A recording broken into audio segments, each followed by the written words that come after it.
Hai para netizen, sekarang kita ada Renault Twizy. Ini adalah sebuah mobil elektrik kecil dari Renault yang biasanya dipakai buat orang-orang milenial di Eropa sana. Jadi kayak kota-kota besar di Eropa kayak di Prancis, London dan segala macamnya pasti bakal banyak mobil yang kayak gini. Dan sekarang kita lihat interior dulu ya seperti biasa. Nah, yang unik adalah dari mobil ini, di sini kan bisa lihat ini ada pintunya. Pintunya ini tuh optional, jadi kita bisa milih mau pakai pintu atau nggak pakai pintu. Ya, ini kayaknya satu-satunya mobil yang dijual sekarang yang pintunya itu bisa milih mau pakai pintu atau enggak. Dan di luar ini nggak ada handle ya, jadi handle-nya itu kayak mobil apa ya, mobil yang nggak punya handle di luar, kayak pintu belakangnya Mazda RX-8 dia cuma bisa dibuka dari dalam, dan dia kayak ada semacam per, jadi congkel dikit aja dia langsung naik ke depan. Jadi pintunya ini dia pakai pintu gunting atau istilah ilmiahnya scissor door atau istilah kerennya Lambo doors. Jadi kayak pintunya Lamborghini Murcielago atau Aventador gitu ya. Nah, di dalam ini yang versi cargo ya, jadi dia cuma single seater dan posisi duduknya pas banget di tengah mobil lah.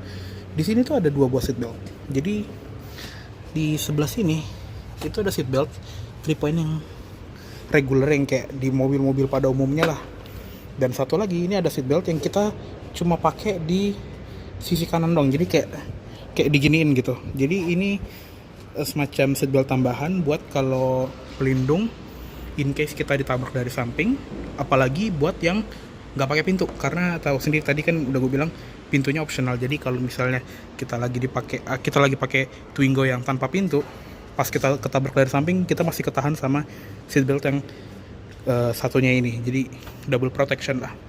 Tapi untuk pengaturan jok ini dia nggak bisa recline ya, dia cuma bisa sliding aja nih. Di sini ini ada barnya, bisa kita geser maju mundurnya. Dan yaudah, yuk langsung kita masuk aja. Nah, sekarang kita sudah berada di dalam Renault Twizy. Dan kuncinya seperti ini. Nih, kuncinya simple banget, jadi nggak ada tombol karena nggak ada central lock juga.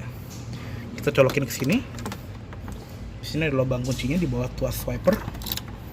Nah, pas kita nyalain kontaknya, nah, speedometer akan nyala kayak gitu.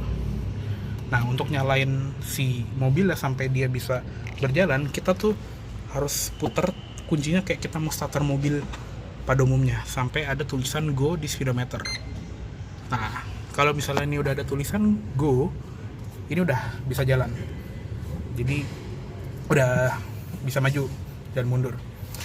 Dan seperti biasa kita akan lihat setirnya dulu. Ini setirnya polos, gak ada kulit, dan karena ini mobilnya enteng, kurang lebih di bawah 1 ton ya berat si mobilnya ini, jadi dia nggak perlu power steering. Ini enteng banget tuh, gampang lah beloknya, tapi dia pengaturannya fix, nggak bisa di tilt apalagi teleskopik. Tapi walaupun begitu dia sudah ada SRP airbag, jadi udah bagus. Dan di bagian speedometer di sini cukup simpel ya. Di bagian sebelah kiri sini di layar digital ini ada jumlah baterai, di tengah sini ada speedometer, di atas ini ada gear indicator plus neutral icon di sini ya. Kalau kita ganti-ganti ke drive terus atau ke mundur, itu ada gear indicator di sini. Di bawahnya juga ada kayak semacam MID. MID-nya tuh diakses dari ujung tuas wiper. Di sini ada odo, di sini ada trip, eco score, terus di sini ada C5, ini kayak buat ngatur jam kayaknya. Terus ada range dan balik ke odo lagi. Jadi simple ya. Nah, di belakang tuas di belakang setir maksud gua, di sini ada tuas untuk lampu ya, biasa lampu senja dan lampu utama. Tapi yang unik adalah kalau misalnya ini kita turunin ke sini, ini tuh kayak semacam AHO, auto headlight on. Jadi kayak motor-motor zaman sekarang yang kita starter mesin, lampunya akan nyala. Dia juga kalau misalnya ini di posisi 0, lampu utamanya akan nyala tuh. Bisa ngedim juga. Dan di bagian sini ini ada semacam icon gambar speaker ya. Jadi ini kan mobil listrik ya. Mobil listrik itu kan nggak ada suaranya, nggak ada suara mesin gitu yang bisa kita dengar. Jadi kalau misalnya kita lagi jalan, kadang orang nggak akan tahu kalau misalnya kita lagi jalan pakai mobil listrik. Nah kalau ini kita nyalain, nah itu ada bunyi kayak gitu yang akan bunyi terus menerus untuk menandakan kalau kita lagi berjalan di mobil listrik, dan kemungkinan amit-amit bisa nabrak pejalan kaki. Jadi supaya pejalan kaki bisa dengar kita datang aja. Terus di sebelah kanan ini untuk wiper, dan tadi di ujung ada MID, dan ada satu lagi knob di sini. Ini kalau misalnya kita turun ke bawah, ini kalau misalnya kita naikin ke bawah, dia tuh ada defroster kaca depan.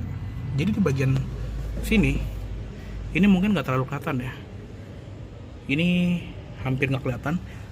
Di kaca depannya ini, itu tuh ada semacam kayak defogger yang kayak di kaca mobil gitu, tapi ini jauh lebih tipis daripada defogger kaca belakang di mobil. Dan ini juga bisa berguna untuk menghilangkan embun atau es pas lagi cuaca dingin. Jadi ini kayak mobil Ford Focus gitu deh.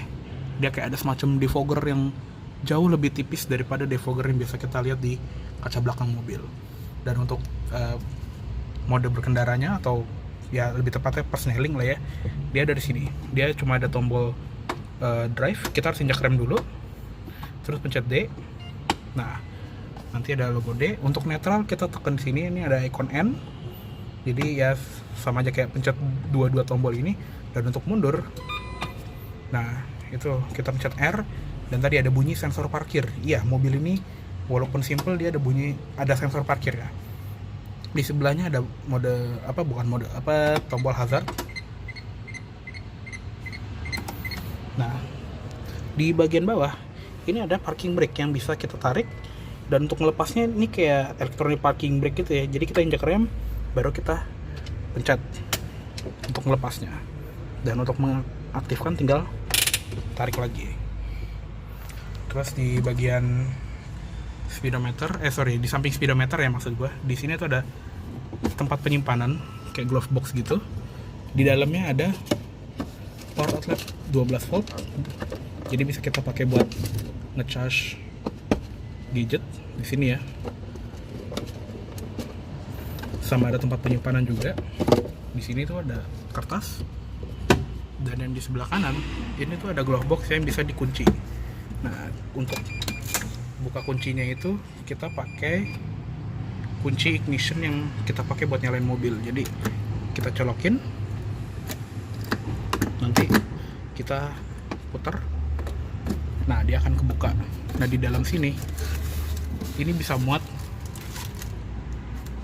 buku manualnya ya. Buku manualnya bisa ditaruh di dalam glove box yang sebelah kanan. Jadi ini cukup dalam. Kita kunci lagi. Nah pas udah dikunci tuh ya, udah gak bisa dibuka lagi. Dan ya kayak cuma segitu aja untuk di bagian interior, soalnya bener-bener simple. Dia nggak ada sun visor, dan di samping juga nggak ada grab handle.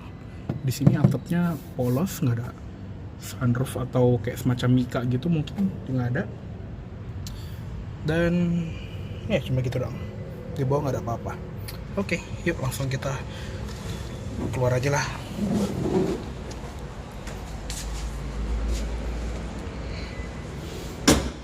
Nah sekarang kita akan lihat eksteriornya.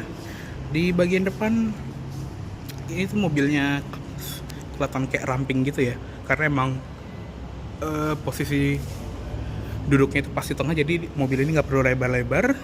Di bagian sini juga ada kayak semacam grill warna hitam gloss, di tengahnya ada logo Renault, dan ada lampu utama 2 buah yang masih halogen, plus lampu senja juga ya. Di bawahnya ada lampu sen, dan di sini ini ada kayak semacam kotak dengan tulisan ZE yang singkatan dari Zero Emission. Di dalamnya itu ada ini ya, tutup untuk tempat naruh air wiper, sama tempat untuk kita naruh chargernya. Jadi charger itu udah built-in di sini, nggak perlu pakai adapter lagi.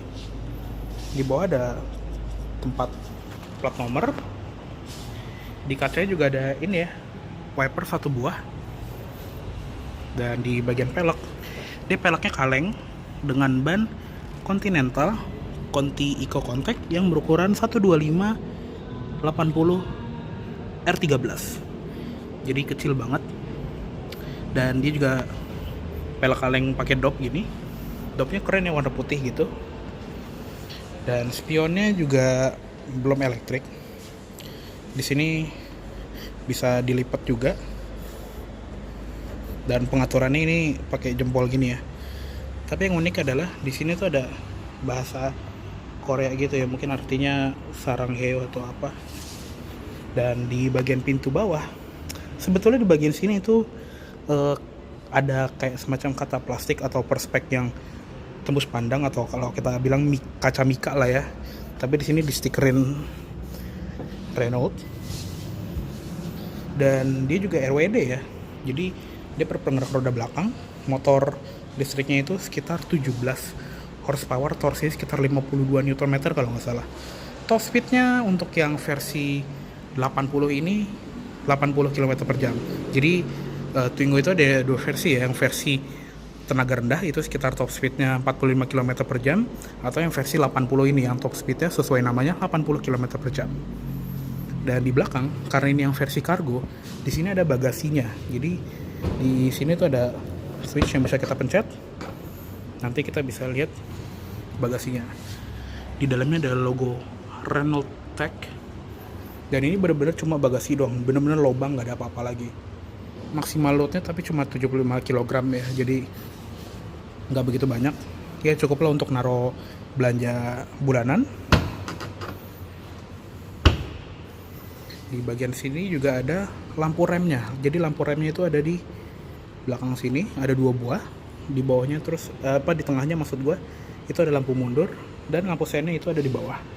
Di samping sini juga ada reflektor, terus di tengahnya ada tempat naruh plat nomor, dan lengkap sama lampu plat nomor juga ya.